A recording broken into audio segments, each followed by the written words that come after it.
मनीष भैया की गिरफ्तारी पे पूरे बिहार में मातम छा गया है। आप लोग देख सकते हैं डिस्प्ले पे जो वीडियो दिख रही है आप सभी को।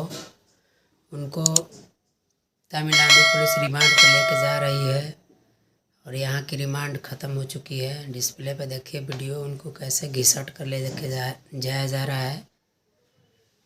उनकी कोई इज्जत नहीं है।